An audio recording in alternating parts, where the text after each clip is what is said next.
Hello, నేను doctor Indrani, IVF consultant at Hegde fertility centre, Suchitra branch.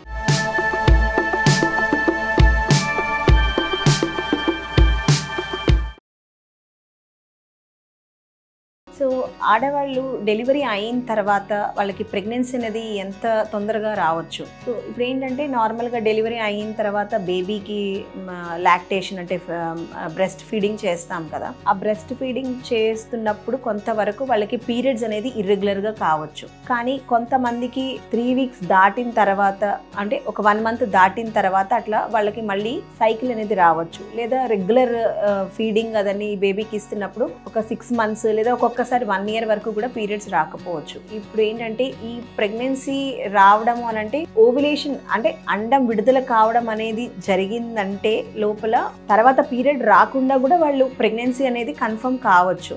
So delivery అయిన తర్వాత తప్పకుండా వాళ్ళు ప్రికాషన్ అంటే జాగ్రత్త పడాలి. అంటే వాళ్ళు ఏదన్నా మెథడ్స్ యూజ్ చేసుకోవాలి. అంటే భార్యాభర్త కలిసినప్పుడు హస్బెండ్ ఏమన్నా కాండమ్ అంటే బ్యారియర్ కాంట్రసెప్షన్ అంటాం, అంటే కాండమ్ కానీ అలాంటిది ఏదైనా యూజ్ చేసుకోవడం కానీ, లేదంటే ఆడవాళ్ళు పిల్స్ ఉంటాయి. అంటే ఇప్పుడు బేబీకి ఫీడింగ్ అదన్నీ ఇస్తున్నా కూడా అది సేఫ్గా ఉండే కొన్ని పిల్స్ ఉంటాయి అన్నమాట.